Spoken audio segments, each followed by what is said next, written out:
अल्हम्दुलिल्लाह नहमदुहु व नस्तईनुहु व नस्तगफिरुहु व नु'मिनु बिही व नतवक्कलु अलैहि व नऊज़ु बिल्लाहि मिन शुरूरि अनफुसिना व मिन सय्यिआति अमालिना मन यहदिहिल्लाहु फला मुदिल्ल लहु व मन युद्लिल्हु फला हादिय लहु व नशहदु अल्ला इलाहा इल्लल्लाह वहदहु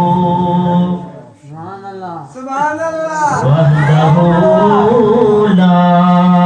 शरीक लहु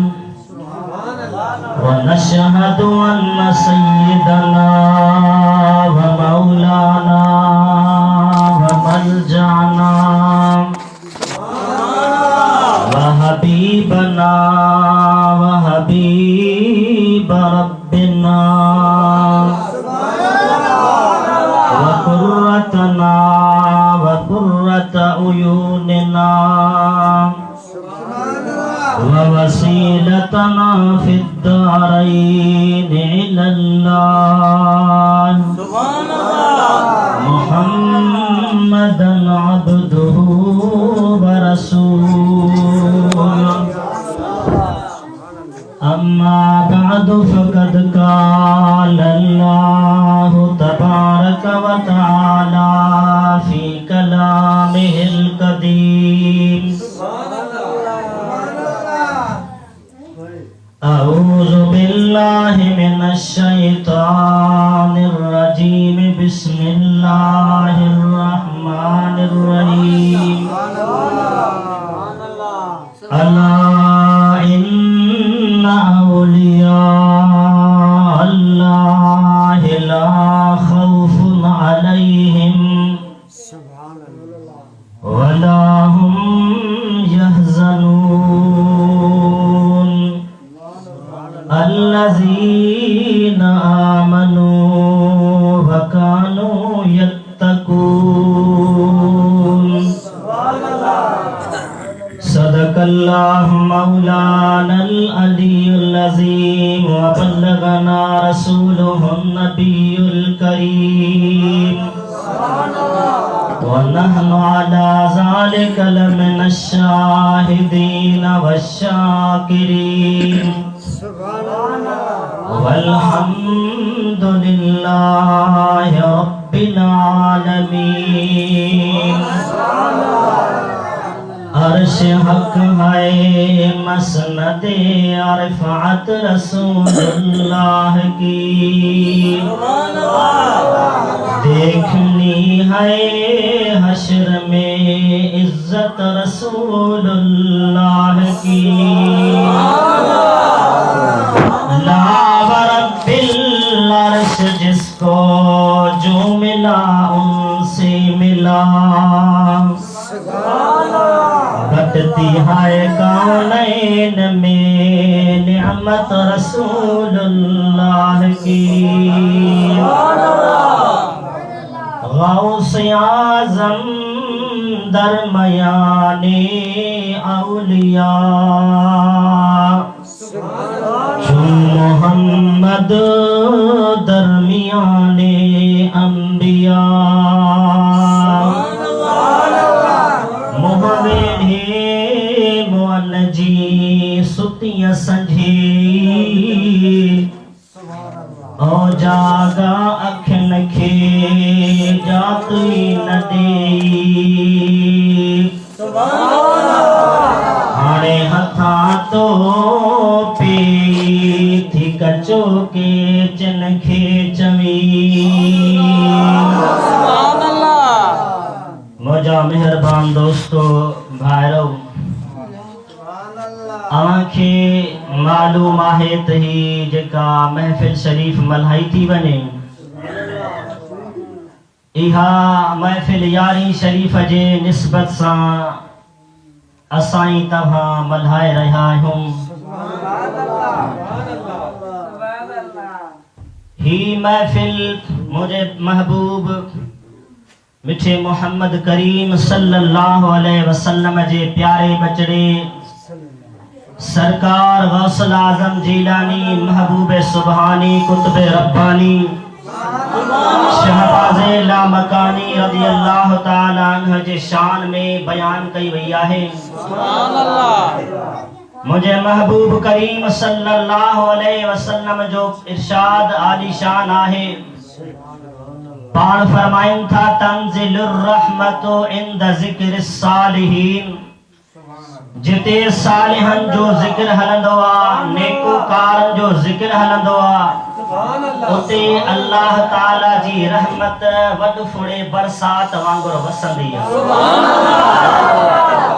अल्हम्दुलिल्लाह महबूबन करीमन सल्लल्लाहु अलैहि वसल्लम जे हदीस जे रोशनी में अज असाई तव्हां जे मथा रब जी रहमत इए वसी रही आ जीअं बाहर मां कई बरसात वसी अल्लाह ताला पंहिंजे पाक कलाम में छा बयान फरमायो उन आयत जे मातहत मां कुछ बटरी ॻाल्हियूं मां दोस्तनि जी यादि अर्ज़ कंदसि। सभई सिक मोहब्बत सां इन्हें अकीदे सां त असाई तव्हां जो दुरूद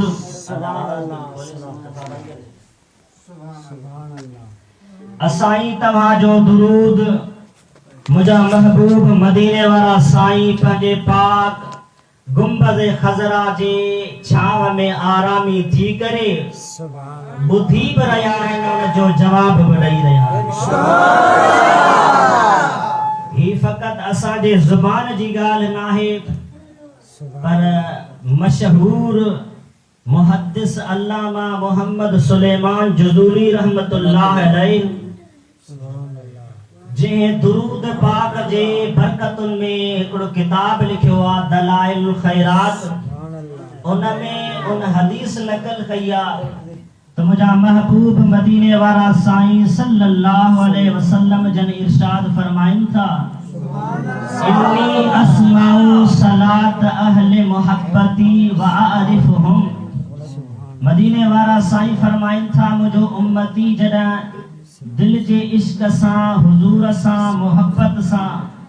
यक तवज्जह थी करे मां मुस्तफा जे मथा दुरूद पढ़ंदो आ त मां महबूब मदीने वाला साईं मदीने में वेही करे उन जो सलात व सलाम बि ॿुधंदो आहियां उन खे सुञाणींदो आहियां। असाई तव्हां केॾा ख़ुश नसीब आहियूं जो अल्हम्दुलिल्लाह असाई तव्हां खे मदीने वाला साईं ॾिसी बि रहिया आहिनि ऐं पंहिंजे निगाह करम सां असांखे जवाब बि ॾेई रहिया गॾिजी पढ़ाए सल्लल्लाहु अलैहि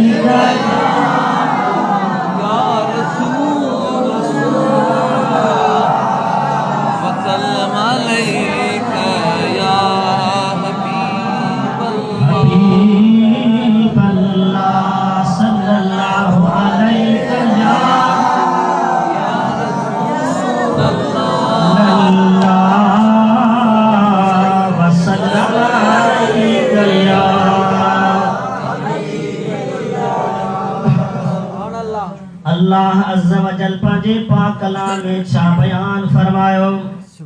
अल्लाह फरमाए तो अला इन्ना औलिया अल्लाह खबरदार मां अल्लाह जा वली अला इन्ना औलिया अल्लाह खबरदार इहो अला हरफ तंबीह अरबी में इहो लफ़्ज़ उन जाइ ते इस्तेमाल थींदो आहे जहीं जाइ ते मुखातिब जंहिंसां ॻाल्हायो वञे थो उहो बेतवजह हुजे, गफ़लत में हुजे, उनखे मुतवजह करण जे लाइ इहो अर्फ़ ॻाल्हाए वेंदो आहे। अव्हां ॾिठो हूंदो का अहिड़ी जेका ख़तरनाक शइ हुजे, मसलन बिजली जो ट्रांसफार्मर वग़ैरह हुजे, उन जे मथां हिकिड़ो पंफलेट लॻल पियो हूंदो आहे, उन ते लिखियल हूंदो आहे ख़तरा। यानी जेकॾहिं तव्हां हिन जे क़रीब वेंदव त अव्हां खे पंहिंजे जान जो ख़तरो आहे। यानी अॻे खे मुतवजह कबो आहे, मता गफ़लत में बेख़बरी में उन ट्रांसफार्मर जे वेझो अचे, उन जे क़रीब अचे, उनखे गफ़लत खां दूर करण जे लाइ, सुजाग करण जे लाइ इहो लफ़्ज़ लिखियल हूंदो आहे ख़बरदार या ख़तरा जो लफ़्ज़ लिखियल हूंदो आहे। इते बि अल्लाह ताला ई थो बयान फरमाए ख़बरदार, अला इन्न औलिया अल्लाह, खबरदार मा अल्लाह जा वली ला खौफुन अलैहिम वला हुम यहज़नून। मा अल्लाह जे वलियन जे मथां को खौफ न हूंदो आहे, न को हे गमगीन थींदा आहिनि। मुंहिंजा मालिक मिठा तुंहिंजा वली कहिड़ा आहिनि। अल्लाह ताला पंहिंजे पाक कलाम में उन्हनि जो निशानियूं, उन्हनि जो बयान फरमायो आहे। अल्लाह फरमायो अल्लज़ीना आमनू व कानू यत्तकून। अल्लाह जा वली जेके हूंदा आहिनि, उन्हनि जी निशानी, उन्हनि जी सिफ़त इहा आहे त उहे ईमान वारा हूंदा आहिनि। व कानू यत्तकून, ऐं उहे परहेज़गार हूंदा आहिनि। परहेज़गार हूंदा आहिनि। अल्लाह जा वली ईमान सां भरपूर हूंदा आहिनि। हाणे क़ुरान जी रोशनी मां असांखे ख़बर पई त अल्लाह जो वली ईमान खां ख़ाली न हूंदो आहे। अल्लाह जो वली बेईमान न हूंदो आहे। अल्लाह जो वली शरीयत खां परे न हूंदो आहे। अल्लाह जो वली महबूब जे तरीक़े खां परे न हूंदो आहे। अल्लाह जो वली मुस्तफ़ा जे तरीक़े खां परे न हूंदो आहे। अल्लामा रूमी रहमतुल्लाह अलैह बयान थो फरमाए जो सुभान अल्लाह। अल्लामा रूमी फरमाए थो कार शैतान में कुनद नामश वली, वली हस्त लानत पर वली। अल्लाह रूमी वक्त जो जय्यद आलिम बाहे, अल्लाह जो कामिल वली बाहे, उथो बयान फरमाए जेकॾहिं को शख्स शरीयत जे ख़िलाफ़ कम करे रहियो आहे, शरीयत जे उबतड़ कम करे रहियो आहे, क़ुरान ऐं हदीस जे ख़िलाफ़ कम करे रहियो आहे, जेकॾहिं उहो पाण खे वली थो सॾराए, मां थो चवां त अहिड़े वलीअ ते अल्लाह जी लानत हुजे। चवण वारो अल्लामा रूमी आहे। अल्लाह जे क़ुरान बयान फरमायो आहे त अल्लाह जा वली ईमान वारा हूंदा आहिनि ऐं अल्लाह जा वली तक़वा ऐं परहेज़गार हूंदा। अल्हम्दुलिल्लाह असां ई तव्हां जा मुर्शिद,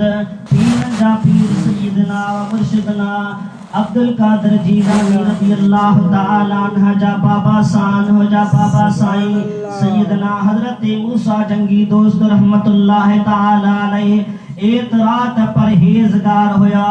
एतरात मुत्तकी अल्लाह जा कामिल बाना हुया। एतरात परहेज़गार जो हिक दफ़े साईं पंहिंजे पाक इलाइक़े में गोठ में एक शाख सा वनी रहा हुया, वाटर सा वनी रहा हुया। ओच तो साईं जन जी निगाहे करम नजर वन हिकड़ी सूफ ते पईया,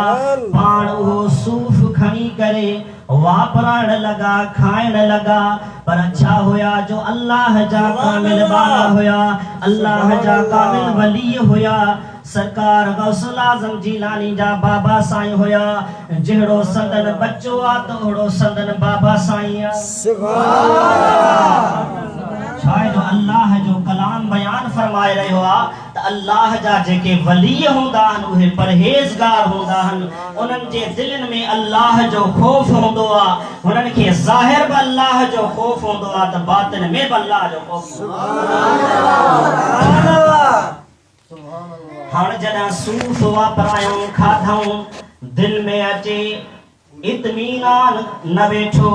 दिल में खौफ पैदा थियो ही मां बे मालिक बे इजाजत मासूफ खाधो आ खबर ना है केड़े तरफ खां अची रहियो आ खबर ना है उन मालिक जी इजाजत आहे या न आहे इन इरादे के नजर रखंदे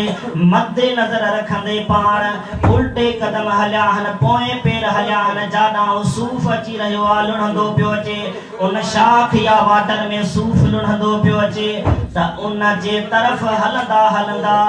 सीरत निगार लिखियो आ त 40 कोह सैयदना मूसा जंगी दोस्त रहमतुल्लाह ताला अलैहि उन हिक सूफ जे लाए बंद कयो आ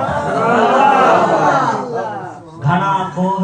40 कोह अजो का तमा मीटर लगायो त किलोमीटर घणा थींदा एतरा किलोमीटर सरकार गौसल आजम जीलानी जा बाबा साईं उन हिक सूफ जेको बिना इजाजत जे खाधऊं उन हिक सूफ जे करे अल्लाह जो कामिल वली हलंदे हलंदे ॾिठऊं संजन जी निगाह करम जे आडो अची वियो हिकड़ो बाग उन बाग में हिक माली वेठो आ उन माली का पुछऊं त हिन बाग जो मालिक केर आ सुभान अल्लाह वो माली चवण लगो हिन बाग जो मालिक हिकड़ो अल्लाह जो कामिल बानो आ सालिह बानो आ पाण फरमायो केडी मला साखे मिलंदो कुछ टाइम खां बाद में मिलंदो कुछ टाइम खां बाद में साईं जन जो ओ हम असर दोस्त सैयदना अब्दुल्लाह सुमई रदियल्लाहु ताला अन्हु जेको बाग जो मालिक हुयो बाग में अची वयो सरकार गौसल आजम जीलानी रदियल्लाहु ताला अन्हु जे बाबा साईं अर्ज कयो क़िबला मां अहां जे बाग मजा हिकड़ो सूफ बिना इजाजत जे खाधो आ अहां मुखे माफ फरमायो सरकार गौसल आजम जीलानी जे वालिद साहब जे अर्ज करण खां बाद में ओ अल्लाह जो कामिल वली कुछ टाइम सोचण लगो सोचण खां बाद में बयान फरमाया त मां अवां के माफ जरूर कंदुस पर कुछ शर्त शुरूत आहिन छा कुछ शर्त आहिन उन शर्तन जे मञण खां बाद में अवां सां मां सुलह कंदुस अवां खां मां ठाह कंदुस अवां के मां माफ फरमाईंदुस सरकार गौसल आजम जीलानी रदियल्लाहु ताला अन्हु जे बाबा साईं अर्ज कयो क़िबला साईं वे शर्त बुधायो पाण फरमायाऊं उन सैयदना अब्दुल्ला सुमई फरमायो आ त मोजी हिक न्याणी आ जेका अखिन खां अंधी आ हथन खां टुंडी आ पेरन खां मंडी आ याने डिठरी नमूने ठहियल आ उन सां जेकर अवां निकाह कयो इहो शर्त कबूल कयो त मां अवां खे माफ़ी ॾियां वरना सूफ़ जी माफ़ी न आहे ही चाहे अल्लाह जे वलीअ में अल्लाह जो खौफ अल्लाह जो डप अल्लाह ताला जे हबीब करीम रऊफ रहीम सल्लल्लाहु अलैहि वसल्लम जे शरीयत जी ताबेदारी आ सुभान अल्लाह उन महबूब करीम सल्लल्लाहु अलैहि वसल्लम जे बचड़े हजरत सैयदना मूसा जंगी दोस्त रहमतुल्लाह ताला अलैहि कुछ टाइम सोचो पाण फैसलो दिनाओ ही दुनिया जी जिंदगी थोड़ी आ 4 दिन की चांदनी फिर अंधेरी रात वरी ही हली कब्र में हलणो आ अल्लाह जे आडो जवाब देणो आ मता रब्बुल आलमीन जे दरबार में हिक सूफ जी पुछा थे मां उन जो हिसाब न ॾेई सघां मता रब्बे करीम माफ न करे उन निगाह नजर जे मातहत अल्लाह जे वली फरमायो मुखे वहां जो शर्त कबूल सुभान अल्लाह डाठिया चो सुभान अल्लाह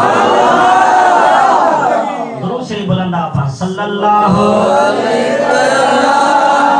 रसूल अल्लाह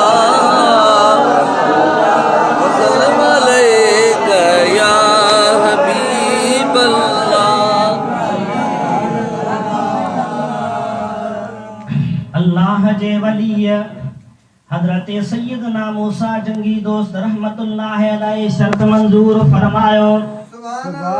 जॾहिं निकाह थी बस थियो हज़रत सैयदना मूसा जंगी दोस्त रहमतुल्लाह ताला अलैहि खे हुकुम थियो तव्हां पंहिंजे ज़ौज सां वञी मिली सघो था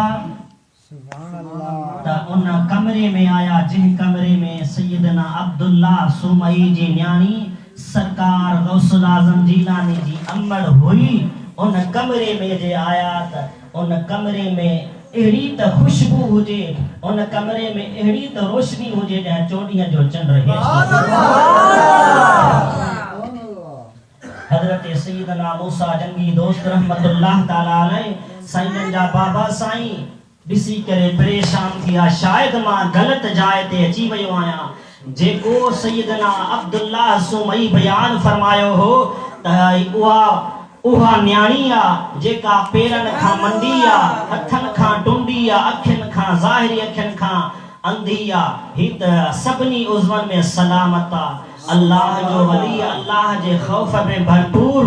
वापस थी मोटियो सैयदना अब्दुल्ला सुमई खे अर्ज़ कई क़िबला जेके अव्हां निशानियूं ॿुधायूं उहे निशानियूं हिन ज़ौजह में नाहिन पाण फरमायो त मां ही जेके निशानियूं तव्हां खे ॿुधायूं आहिनि हे ज़ाहिर में मां तव्हां खे ॿुधायूं पर ही हक़ीक़त ऐं अंदरूनी निशानियूं आहिनि मूं अव्हां खे ॿुधायो आहे त अखियुनि खां अंधी आहे अॼु ताईं मुंहिंजी न्याणी कॾहिं कंहिं गैर मर्द खे न ॾिठो कंहिंखे न ॾिठो आहे गैर मर्द खे धारे मर्द खे मुंहिंजी न्याणी अॼु ताईं न ॾिठो आहे कुर्बान महबूब करीम सल्लल्लाहु अलैहि वसल्लम जे बचड़नि जी तालीम तां महबूब करीम सल्लल्लाहु अलैहि वसल्लम जे बचड़नि जे इन पर्दे ऐं शरीयत जे ताबे हलण तां जो मुंहिंजा महबूब करीम सल्लल्लाहु अलैहि वसल्लम हिक दफ़े पंहिंजे पाक हरम पाकनि सां वेठा हुया ओचितो हिकिड़ो सहाबी हज़रत अब्दुल्लाह बिन उम्मे मक्तूम रज़ियल्लाहु ताला अन्हु अखियुनि खां नाबीना महबूबन करीमन सल्लल्लाहु अलैहि वसल्लम जे पाक दरबार आलिया में पेश थियो जॾहिं पेश थियो त मुंहिंजे महबूब करीम सल्लल्लाहु अलैहि वसल्लम सां गॾु पंहिंजो पाक हरम पाक गॾु वेठल हुया यानी साईं जन जो घर वारियूं ज़ालूं वेठल हुयूं त महबूबन करीमन सल्लल्लाहु अलैहि वसल्लम हुकुम फरमायो एहतजिबा छा फरमायाऊं एहतजिबा वहां पर्दो फरमायो महबूब करीम सल्लल्लाहु अलैहि वसल्लम के उन्हनि घर वारे अर्ज़ कयो या रसूल अल्लाह असां त पर्दो कयूं अलैसा हुवा अमा मुंहिंजा महबूब ही अवां जो जेको सहाबी नाबीना अखियुनि खां को नथो ॾिसे इहो असांखे कीअं ॾिसंदो असां इन खां पर्दो कयूं मुंहिंजा महबूब फरमाइनि था इहो नाबीना तव्हां त नाबीन न आहियो मुस्तफा जी शरीयत खे ॾिसो महबूबन फरमायो इहो मुंहिंजो सहाबी त नाबीना तव्हां खे नथो ॾिसे पर तव्हां त नाबीन न आहियो जीअं मर्द खे धारे औरत ॾे ॾिसण मनो आहे हराम आहे अहिड़े तरीक़े सां औरत खे बि धारे मर्द ते निगाह करण हराम आहे अॼु असांजी क़ौम अॼु असांजो कल्चर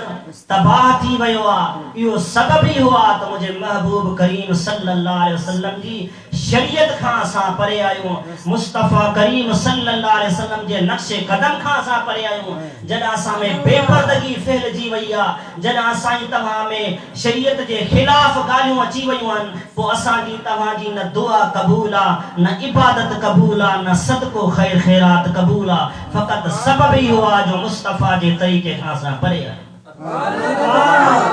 महबूबन करीमन सल्लल्लाहु अलैहि वसल्लम जे जंग जे मोटण जो वक्त हुयो टाइम हुयो साहब कुछ औरतों गिरफ्तार करे आया उन्हनि औरतुनि में हातिम ताई जी न्याणी भी हुई जॾहिं हातिम ताई जी न्याणी महबूबन जे साम्हूं आई त मुंहिंजा महबूब करीम सल्लल्लाहु अलैहि वसल्लम ॾिसी करे पंहिंजो मुंहुं मुबारक फेरायूं साहबनि अर्ज़ कयो या रसूल अल्लाह छा सबब आहे पाण फरमायूं इन औरत जो इन न्याणीअ जो मथो ढकियल न आहे इन जो मथो ढकियो त मां मुस्तफा करीम बाद में न ॾे निगाह अव्हां अंदाज़ो लगायो औरत जेका काफ़िर आहे फिलहाल तो मुसलमान कान हुई उन और काफिरा औरत जो महबूब मथो ढकराइन पिया इन जे करे तो मुझे महबूब करीम सल्लल्लाहु अलैहि वसल्लम के बेपर्दगी पसंद न हुई। अजा मां तमा दिसो असाई तमा मुसलमानन में छा हालत आ, मुसलमानन में केड़ो फेल हली रहियो आ। फकत इन जे करे असाई तमा महबूब जी शरीयत खां परे आयो। दुआ कयो त अल्लाह ताला मुस्तफा जे नक्शे कदम ते हलण जी तौफीक। उन बाबा साईं बुधायो हजरत अब्दुल्ला सुमई बुधायो त मुझी न्याणी ज़ाहिरी अखियन खां अंधी नाहे पर हकीकत में अज ताई उन के गैर मर्द के न ॾिठो आ। मुझी न्याणी हथन खां टुंडी आ, अज ताई के गलत फेल में गलत कम में पंजा हथ इस्तेमाल न कया हन। आई उन जी जका उन जा जेके पेर हन मो मंडो मां के इन जे करे बुधायो कदा ब के गलत फेल दा के गलत कम दा पंध करे न गवैया। उन जी कदम हलंदो आ त नेकी जे तरफ हलंदो आ। उन जा जेकर हथ खजंदा हन हथ मिलंदा हन त कुरान पाक में मिलंदा हन। उन जो जेकर निगाहूं ॾिसंदियूं हन त रब जे कुरान खे पिताई फरमाए थो अखियूं उहे धार जैसा पसी पिरिय खे बेडे की न निहार लौड़े फेर लतीफ चए। उहे अखियूं धार उहे उज़वा हुजन जेके हमेशा 24 कलाक मुस्तफा जे ताबेदारी में हुजन के अल्लाह जा कामिल इहराब थी गुजरिया जो उन्हनि जो जेकन को बि उज़्रो अल्लाह जे ताबेदारी खां अल्लाह जे फर्मा बरदारी खां परे थो थी वञे उन जो हुकुम ताबेदारी नथो करे तो उन उज़्रे खे कटे फिटो कंदा हा। चवंदा हा वो उज़्रो असांजो कम जो न आहे जेको उज़्रो अल्लाह जे नाफरमानी में हले। असाई तव्हांजो हिन यारहीं शरीफ जो हिन मजलिसन जो आई हिन महबूब करीम सल्लल्लाहु अलैहि वसल्लम जो जिक्र जो इहो ही नतीजो आ। असाई तव्हां में अमलियात पैदा थी, असाई तव्हां में उहे शयूं पैदा थियन जेके महबूब करीम सल्लल्लाहु अलैहि वसल्लम असाई तव्हां खे बुद्धियूं ॿुधायूं आहिनि। ही मुझे महबूब करीम सल्लल्लाहु अलैहि वसल्लम जे बचड़न जो शान आ। सैयदना अब्दुल्ला सुमई पंहिंजे न्याणीअ जी छा तरबियत कई आ। अजा साईं तव्हां जे औलाद जे तरबियत जो छा हाल आ।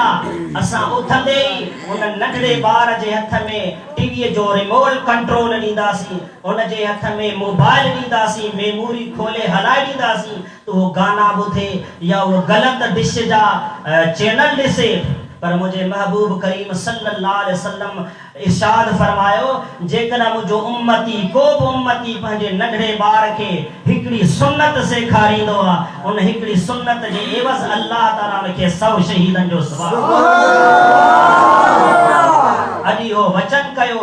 असां तव्हां औल पंहिंजे औलाद खे मुस्तफा करीम सल्लल्लाहु अलैहि वसल्लम जी सुन्नत सेखारींदासीं, उनखे ॿुधाईंदासीं त महबूब करीम सल्लल्लाहु अलैहि वसल्लम साॼे हथ सां मानी खाईंदा हा। मुस्तफा करीम सल्लल्लाहु अलैहि वसल्लम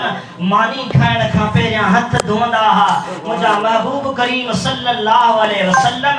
हेड़े तरीक़े सां उथंदा हा, सुम्हंदा हा। महबूब करीम सल्लल्लाहु अलैहि वसल्लम पानी हीअं पीअंदा हा। इंशाअल्लाह ताला जेकर पंहिंजे औलाद खे मुस्तफा करीम सल्लल्लाहु अलैहि वसल्लम जो रस्तो ॿुधाईंदासीं त असांजी आख़िरत बि संवारजी वेंदी, दुनिया बि। सुभान अल्लाह।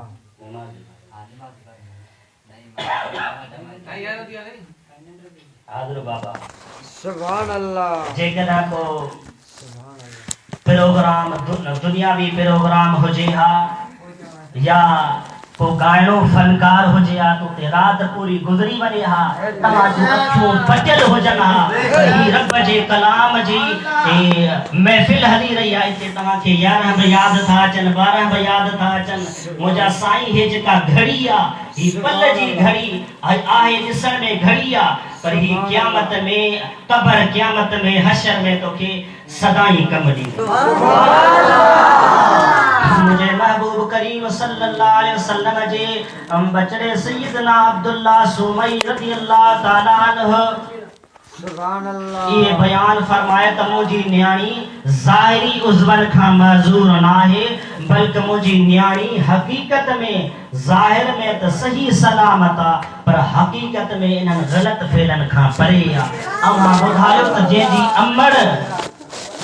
अमड़ अहिड़ी हुजे जो उन जे अखियुनि कॾहिं कंहिं धारे मर्द खे न ॾिठो,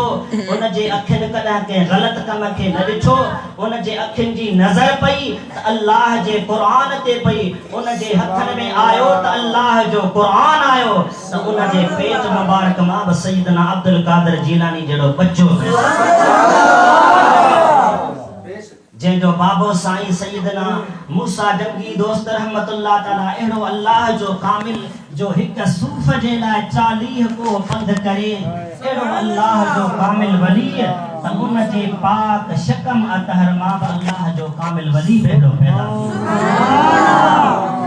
गौसे आज़म दरमियाने औलिया चू मोहम्मद दरमियाने अंबिया।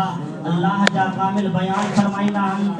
गौसे आज़म अल्लाह जे वलियन में इए शान वारो आ जी मदीने वारा साईं नबियन में शान वारो। सुभान अल्लाह। अल्लाह ताला बयान फरमायो अल्लज़ीना आमनू व कानू यत्तकून। ओए अल्लाह जा कामिल वली, अल्लाह जा नेकोकार सालेह बाना, ईमान वारा बहुंदा हन, तकवा वारा बहुंदा हन। तकवा मा मुराद अल्लाह ताला जे फेलन के बजाण, अल्लाह ताला जैसे जो हुक्म कयो आ उन हुक्म के लबैक चई वञण, ऐं जेका रब मना फरमाया उन खां परे रहण ही आहे तकवा। सुभान अल्लाह। ऐं असां तव्हां हिन यारी जो मक़सद, हिन यारीअ जो मफ़हूम नतीजो भी हूंदो आ असां तव्हां में दीन पैदा थे, असां तव्हां में नमाज पैदा थे। फकत यारी मल्हाइण मक़सूद न हूंदो आ, इन यारीअ जो मक़सद इहो हूंदो आ त असां तव्हां अल्लाह ताला जे दरवाज़े खे, अल्लाह जे मस्जिद शरीफ खे आबाद कयूं, जेका 5 वक्त अज़ान अचे थी उन अज़ान के लबैक चई करे रब जे दरबार में अची करे सजदो कयूं। अल्लाह ताला फरमाइंदो अबाना मुझे दर ते अचण झुकण सजदो करण तुंहिंजो कम्बा, तुंहिंजे 100 साल जे गुनाहन जे मथा माफ़ी जो कलम फेराइण मां मुझा महबूब करीम सल्लल्लाहु अलैहि वसल्लम इरशाद फरमाइन था जेको मुझो उम्मती सोने नमूने सा वुजू करे आई जरा मस्जिद शरीफ में ईंदो आ, मस्जिद शरीफ जे गेट ते पहुचंदो आ त मुझा महबूब फरमाइन था उन जे वुजू जे करे ज़ाहिरी उज़वन जा गुनाह माफ, पेरन जा गुनाह माफ, हथन जा गुनाह माफ, ऐं उन जे चेहरे जा गुनाह माफ। जॾहिं दरवाज़े ते ईंदो आ मस्जिद शरीफ जे त अल्लाह जा मलाइका अर्ज़ कंदा मुंहिंजा मौला हाण तो इन जा गुनाह त बख्श करे छॾिया, हाण असां इन खे छा कयूं, छा ॾियूं नतीजे में? अल्लाह फरमाईंदो आहे इफ्तहू लहू अबवाबल जन्नत, हाणे इन जे लाइ जन्नत जा दरवाज़ा खोले। केडी न बरकत वाली नमाज़ा। मुझा महबूब करीम सल्लल्लाहु अलैहि वसल्लम फरमाइन था कुर्रतु आइनी फिस सलात, मां मुस्तफा करीम सल्लल्लाहु अलैहि वसल्लम जो अखिन जो ठार नमाज में। जेकन मुझा महबूब असां तव्हां जा आका सरदार सरताज नबियन जा सरताज उहे फरमाइन त मुझो अखिन जो ठार नमाज मुंजी अखिन जी थधाण नमाज में आ। असां तव्हां जेके उम्मती आहियूं महबूबन जा उन्हनि खे भी अक़ीदो रखण घुर्जे, उन्हनि खे भी मुस्तफा करीम सल्लल्लाहु अलैहि वसल्लम जे नक्श कदम ते हलण घुर्जे त असां तव्हां जे अखिन जो ठार बि नमाज बणजे।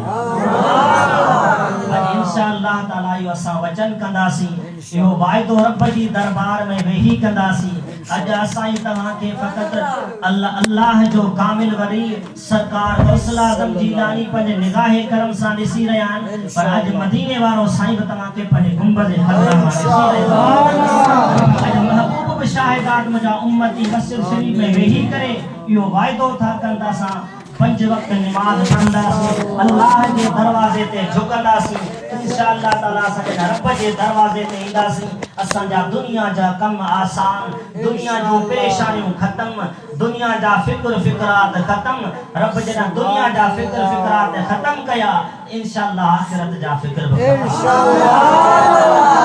अल्लाह ताला मुझो चवण मांजो बुधन कबूल फरमाए वाखिर दावाना अनिल हम्दुलिल्लाहि रब्बिल आलमीन कुल शरीफ पढ़ो तो दुआ शरीफ